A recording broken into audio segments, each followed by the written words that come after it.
मेरे अजीज़ हमवतनों, मन की बात में आपका खैर मकदम है, इस्तकबाल है। इस वक्त पूरी दुनिया में पेरिस ओलंपिक्स छाया हुआ है।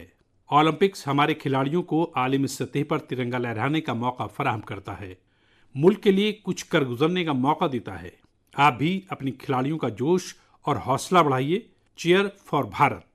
साथियों, स्पोर्ट्स की दुनिया के इस ओलंपिक से अलग कुछ दिन पहले मैथ्स की दुनिया में भी एक ओलंपिक हुआ है, इंटरनेशनल मैथमेटिक्स ओलंपियाड।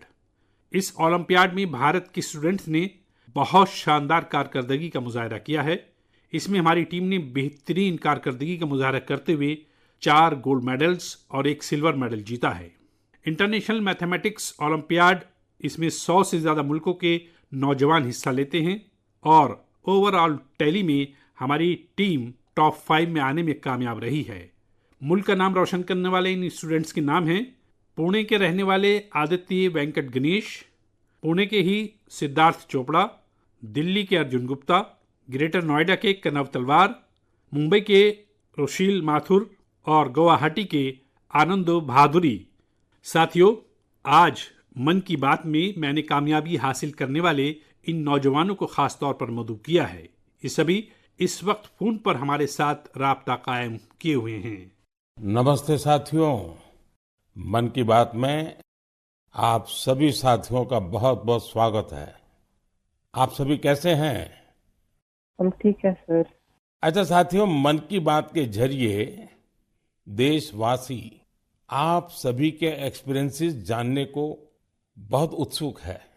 मैं शुरुआत करता हूं आदित्य और सिद्धार्थ से। आप लोग पुणे में हैं।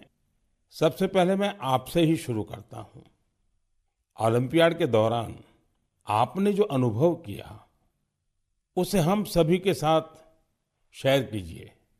मुझे मैथ्स में छोटे से इंटरेस्ट था। मुझे 6th स्टैंडर्ड में प्रकाश सर एक टीचर ने सिखाया था और उन्होंने मेरे मैथ्स में इंटरेस्ट बढ़ाया था। मुझे कुछ सीखना मिला और मुझे करने को अपॉर्चुनिटी मिला था। आपके साथी का क्या कहना है? मैं सिद्धार्थ हूँ, मैं पुणे से हूँ। मैं भी क्लास 12 पास किया हूँ। ये मेरा सेकंड टाइम था आईएमओ में। मुझे भी छोटे से बहुत इंटरेस्ट था मैथ्स में और आदित्य के साथ जब मैं 6th में था प्रकाश सर ने हम दोनों को ट्रेन किया था और बहुत हेल्प हुआ था हमको। और अभी मैं कॉलेज के लिए सीएमआई जा रहा हूँ और मैथ्स एंड सीएस परस्यू कर रहा हूँ। अच्छा, मुझे बताया गया है कि अर्जुन इस समय गांधीनगर में है और कनव तो ग्रेटर नोएडा के ही है। अर्जुन और कनव, हमने ओलंपियाड को लेकर जो चर्चा की, लेकिन आप दोनों हमें अपनी तैयारी से जुड़ा कोई विषय और कोई विशेष अनुभव अगर बताएंगे तो हमारे श्रोताओं को अच्छा लगेगा। नमस्ते सर, जय हिंद। मैं अर्जुन बोल रहा हूँ। जय हिंद अर्जुन। मैं दिल्ली में रहता हूँ और मेरी मदर श्रीमती आशा गुप्ता फिजिक्स की प्रोफेसर हैं दिल्ली यूनिवर्सिटी में और मेरे father Shri Amit Gupta chartered accountant हैं। मैं भी बहुत गौरवान्वित महसूस कर रहा हूँ कि मैं अपने देश के प्रधानमंत्री से बात कर रहा हूँ और सबसे पहले मैं अपनी सफलता का श्रेय अपने माता पिता को देना चाहूँगा। मुझे लगता है कि जब एक परिवार में कोई सदस्य एक ऐसे कंपटीशन की तैयारी कर रहा होता है तो केवल उस सदस्य का संघर्ष नहीं होता, पूरे परिवार का संघर्ष होता है। एसेंशियली हमारे पास जो हमारा पेपर होता है उसमें हमारे पास 3 प्रॉब्लम्स के लिए 4.5 घंटे होते हैं, तो एक प्रॉब्लम के लिए 1.5 घंटा।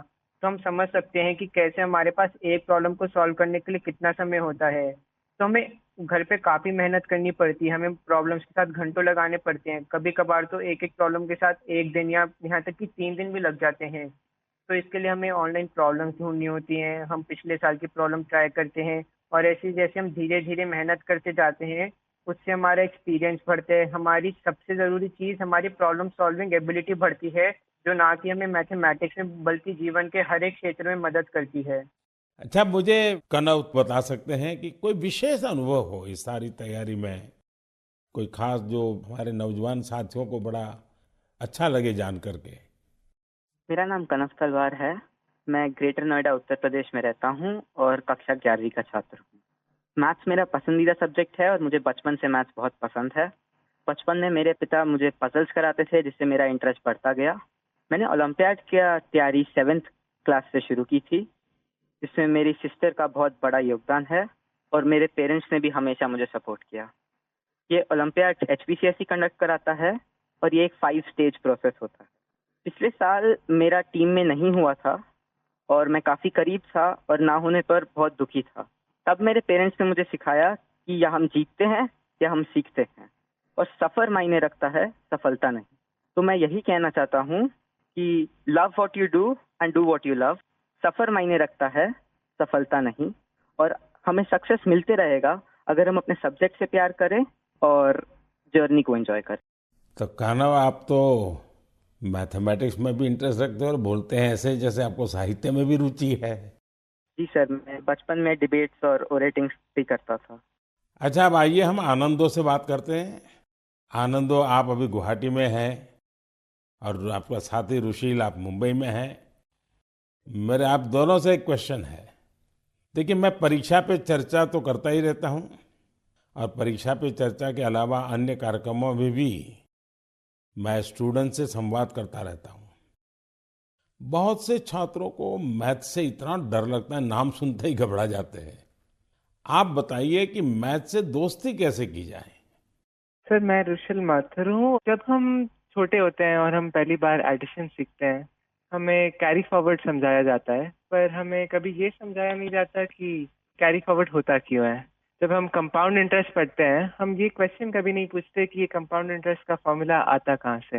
मेरा मानना ये है कि मैथ्स एक्चुअली एक सोचने और प्रॉब्लम सॉल्विंग की एक कला है, और इसलिए मुझे ये लगता है कि अगर हम सब मैथमेटिक्स में एक नया क्वेश्चन जोड़ दें, तो ये क्वेश्चन है कि हम ये क्यों कर रहे हैं, ये ऐसे क्यों होता है। तो आई थिंक इससे मैथ्स में बहुत इंटरेस्ट बढ़ सकता है लोगों का, क्योंकि जब किसी चीज़ को हम समझ नहीं पाते, उससे हमें डर लगने लगता है। इसके अलावा मुझे ये भी लगता है कि मैथ्स, सब सोचते हैं, एक बहुत लॉजिकल सा सब्जेक्ट है, पर इसके अलावा मैथ्स में बहुत क्रिएटिविटी भी इम्पोर्टेंट होती है, क्योंकि क्रिएटिविटी से ही हम out of the box solution सोच पाते हैं, जो ओलंपियाड्स में बहुत यूजफुल होते हैं।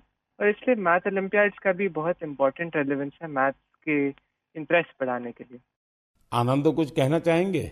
नमस्ते पीएम जी, मैं आनंद खैरव गुवाहाटी से। मैं भी अभी 12वीं कक्षा पास किया हूँ। यहाँ के लोकल ओलंपियाड में 6 और 7 में करता था, वहाँ से ही हुई।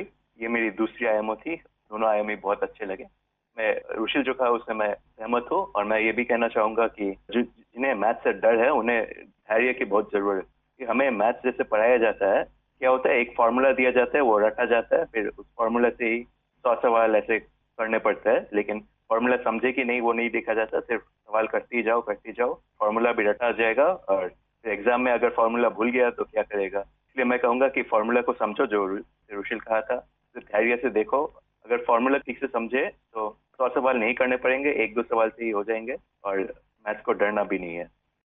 आदित्य और सिद्धार्थ, आप जब शुरू में बात कर रहे थे तब ठीक से बात हो नहीं पाई।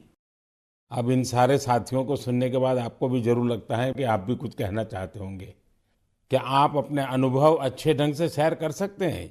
बहुत सारे दूसरे देशों से इंटरैक्ट किया था, बहुत सारे कल्चर्स थे, और बहुत अच्छा था दूसरे स्टूडेंट्स से इंटरैक्ट करने के, और बहुत सारे फेमस मैथमेटिशियंस थे। हाँ आदित्य। बहुत अच्छा एक्सपीरियंस था मैम।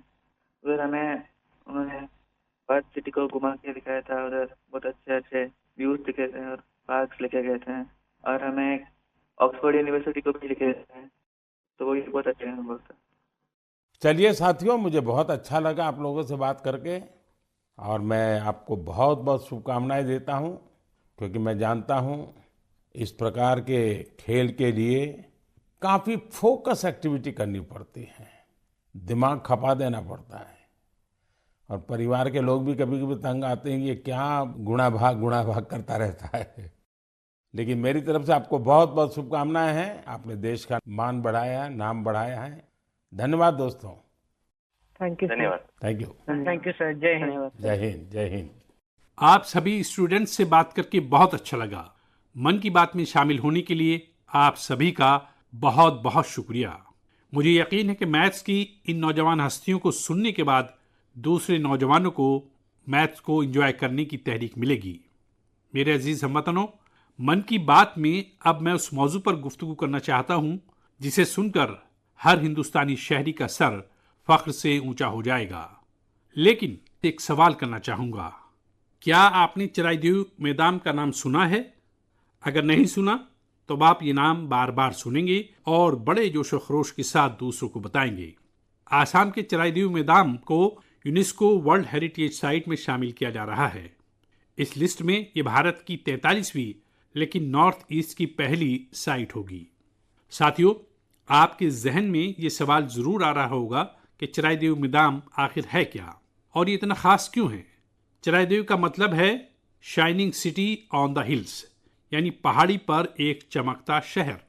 ये अहोम राजवंश की पहली राजधानी थी। अहोम राजवंश के लोग अपने आबाओ-अजदाद के जसद खाकी को, उनकी कीमती चीज़ों को रिवायती अंदाज से मैदान में रखते थे।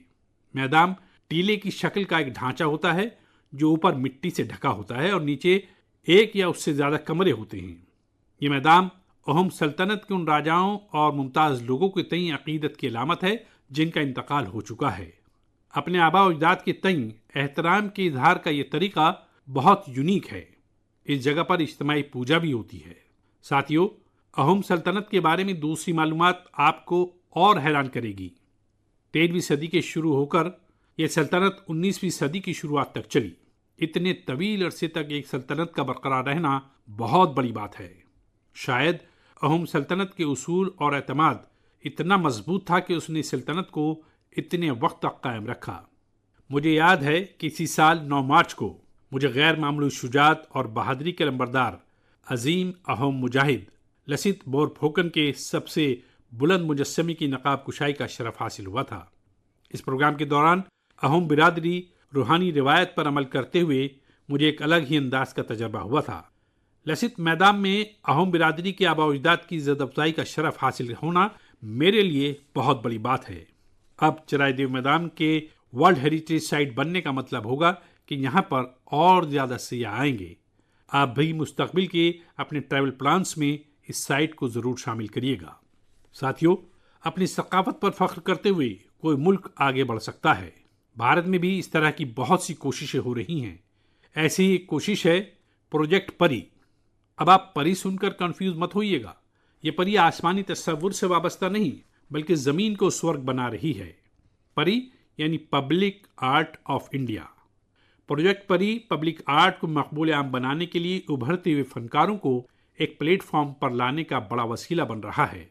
आप देखते होंगे सड़कों के किनारे, दीवारों पर, अंडरपास में बहुत ही खूबसूरत पेंटिंग्स बनी हुई नजर आती हैं। ये पेंटिंग्स और ये फनपारे यही आर्टिस्ट बनाते हैं जो परी से वाबस्ता हैं। इससे जहां हमारे अवामी मकामात की खूबसूरती में इजाफा होता है, वहीं हमारे कल्चर को और ज़्यादा पॉपुलर बनाने में भी मदद मिलती है। मिसाल के तौर पर दिल्ली के भारत मंडपम को ही लीजिए। यहाँ मुल्क भर के उम्दा आर्ट वर्क्स आपको देखने को मिल जाएंगे। दिल्ली में कुछ अंडरपास और फ्लाईओवर पर भी आप ऐसे खूबसूरत पब्लिक आर्ट देख सकते हैं। मैं आर्ट और कल्चर के मदाहों से ये अपील करूंगा कि वो भी पब्लिक आर्ट पर और काम करें। ये हमें अपनी एहसास पर फख्र करने का खुशगवार एहसास दिलाएगा। मेरे अजीज हमवतनों, मन की बात में अब बात रंगों की। ऐसे रंगों की जिन्होंने हरियाणा के रोहतक ज़िले की 250 से ज़्यादा ख़वातीन की ज़िंदगी में खुशहाली के रंग भर दिए हैं। हथकरघा सनत से वाबस्ता ये ख़वातीन पहले छोटी छोटी दुकानें और छोटे मोटे काम करके गुजारा करती थी, लेकिन हर किसी में आगे बढ़ने की ख्वाहिश तो होती ही है। इसलिए उन्होंने उन्नति सेल्फ हेल्प ग्रुप से मुंसलिक होने का फैसला किया और इस ग्रुप से वाबस्ता होकर उन्होंने ब्लॉक प्रिंटिंग और रंगाई में तरबियत हासिल की। कपड़ों पर रंगों का जादू बिखेरने वाली ये ख़वातीन आज लाखों रुपए कमा रही हैं। इनके बनाए बेड कवर, साड़ियों और दुपट्टों की बाजार में भारी मांग है। साथियों, रोहतक की इन ख़वातीन की तरह मुल्क के अलग अलग हिस्सों में कारीगर हैंडलूम को मकबूल आम बनाने में लगी हुई हैं। ख्वा उड़ीसा की संबलपुर साड़ी हो, ख्वा एमपी की माहेश्वरी साड़ी हो, महाराष्ट्र की पैठानी या विदर्भ के हैंड ब्लॉक प्रिंट्स हों, ख्वा हिमाचल की भुट्टीको की शाल और ऊनी कपड़े हों, या फिर जम्मू कश्मीर की कनी शाल हों। मुल्क के गोशे गोशे में हैंडलूम और कारीगरों का काम अच्छा हुआ है। और आप ये तो जानते ही होंगे, कुछ ही दिन बाद 7 अगस्त को हम नेशनल हैंडलूम डे मनाएंगे। आजकल जिस तरह हैंडलूम अशिया ने लोगों के दिलों में अपनी जगह बनाई है, वो वाकई बहुत ज़बरदस्त बड़ी कामयाबी है। अब तो कई प्राइवेट कंपनियां भी AI के ज़रिए हैंडलूम के सामान और सस्टेनेबल फैशन को बढ़ावा दे रही हैं। Kosha AI, handloom India, D junk, Novatex, Brahmaputra fabrics, ऐसे ही कितने स्टार्टअप्स भी हैंडलूम अशिया को मकबूल आम बनाने में मसरूफ़ हैं। मुझे देखकर भी अच्छा लगा कि बहुत से लोग अपने यहाँ के ऐसे लोकल प्रोडक्ट्स को पॉपुलर बनाने में लगे हैं। आप भी अपने लोकल प्रोडक्ट्स को #myproductmypride के नाम से सोशल मीडिया पर अपलोड करें। आपकी ये छोटी सी कोशिश बेशुमार लोगों की ज़िंदगी बदल देगी। साथियों, हैंडलूम के साथ साथ मैं खादी की बात भी करना चाहूँगा। आप में से ऐसे कई लोग होंगे जो पहले कभी खादी से बनी अशिया और सामान का इस्तेमाल नहीं करते थे, लेकिन आज बड़े फ़ख्र से खादी पहनते हैं। मुझे ये बताते हुए भी खुशी हो रही है कि खादी ग्रामीण उद्योग का कारोबार पहली मर्तबा 1.5 लाख करोड़ रुपए से तजावुज़ कर गया है। सोचिए, 1.5 लाख करोड़ रुपए। और जानते हैं खादी की फ़रोख्त में कितना इजाफा हुआ है? 400%। खादी की, हैंडलूम की ये बढ़ती हुई फ़रोख्त बड़ी तादाद में रोज़गार के नए मौके भी पैदा कर रही है। इस इंडस्ट्री से सबसे ज़्यादा ख़वातीन वाबस्ता हैं, तो सबसे ज़्यादा फ़ायदा भी उन्हीं को हो रहा है। मेरी तो आपसे फिर एक अपील है, आपके पास तरह तरह के मलबूसात होंगे और आपने अब तक खादी के कपड़े नहीं खरीदे तो इस साल से शुरू कर दें।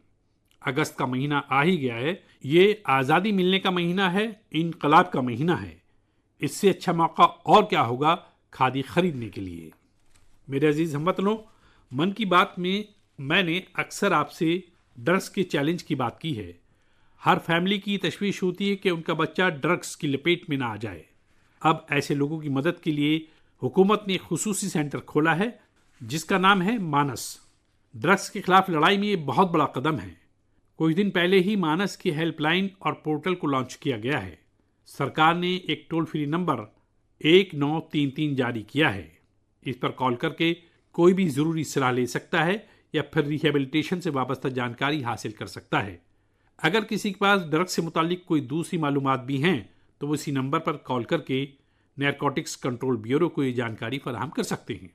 मानस को दस्तयाब कराई गई हर जानकारी राज में रखी जाती है। भारत को ड्रग्स फ्री बनाने से वाबस्ता सभी लोगों से, सभी कुनबों से, सभी तंजीमों से मेरी अपील है कि मानस हेल्पलाइन का भरपूर इस्तेमाल करें। मेरे अजीज हमवतनों, कल दुनिया भर में टाइगर डे मनाया जाएगा। भारत में तो टाइगर्स हमारी सकाफत का लाजमी हिस्सा रहा है। हम सब टाइगर्स से वाबस्ता किस्से, कहानियां सुनते हुए ही बड़े हुए हैं। जंगल के आसपास के गांव में तो हर किसी को पता होता है कि टाइगर के साथ तालमेल कायम करके कैसे रहना है।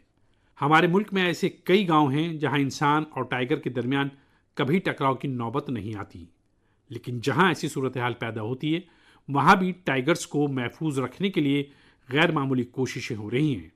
जन भागीदारी की ऐसी एक कोशिश है कुल्हाड़ी बंद पंचायत। राजस्थान के रणथंभौर से शुरू की गई कुल्हाड़ी बंद पंचायत मुहिम बहुत दिलचस्प है। मकामी बिरादरियों ने खुद इस बात का हलफ लिया है कि जंगल में कुल्हाड़ी के साथ नहीं जाएंगे और दरख्त नहीं काटेंगे। इस एक फैसले से यहाँ के जंगल एक बार फिर से हरे भरे हो रहे हैं और टाइगर्स के लिए बेहतर माहौल तैयार हो रहा है। साथियों, महाराष्ट्र का Tadoba Andhari tiger reserve tigers के अहम बसेरों में से एक है।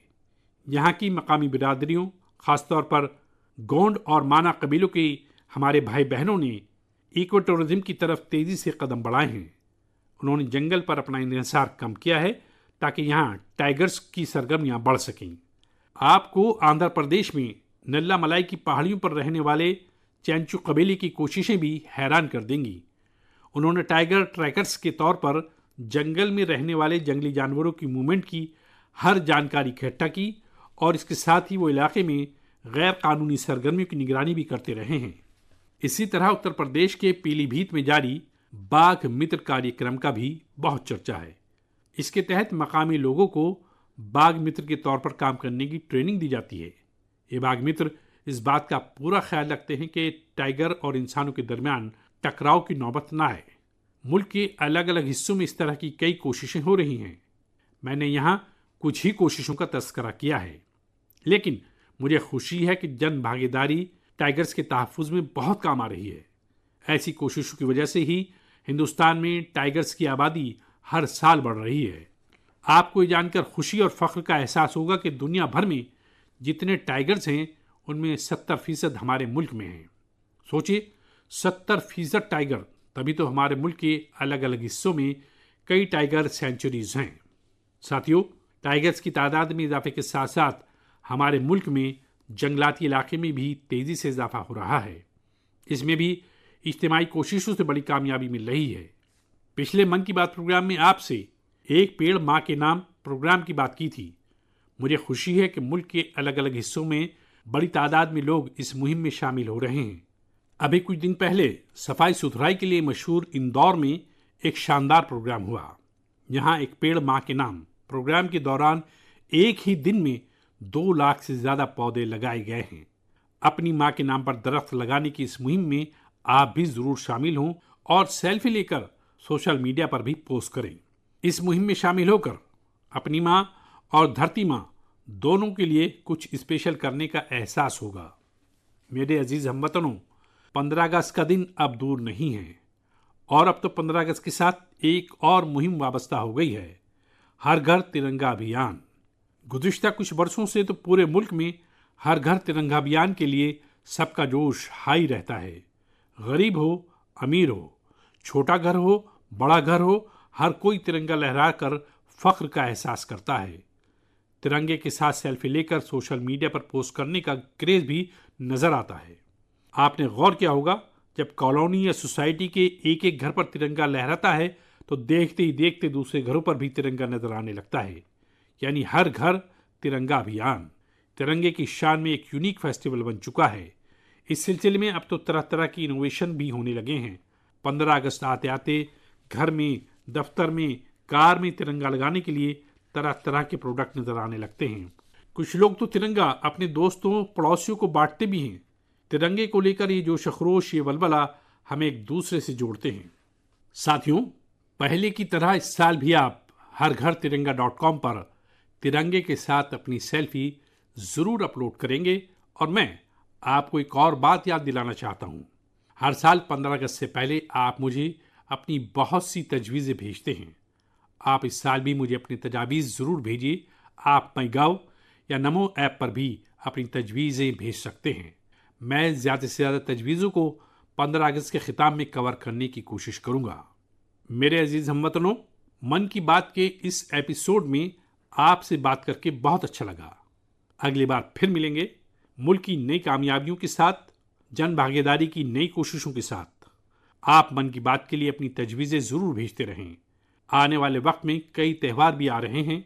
आपको सभी त्यौहारों की बहुत बहुत मुबारकबाद। आप अपने अहले ख़ानदान के साथ मिलकर त्यौहारों का लुत्फ़ उठाएं। मुल्क के लिए कुछ ना कुछ नया करने की तवानाई लगातार बनाए रखें। बहुत बहुत शुक्रिया। नमस्कार।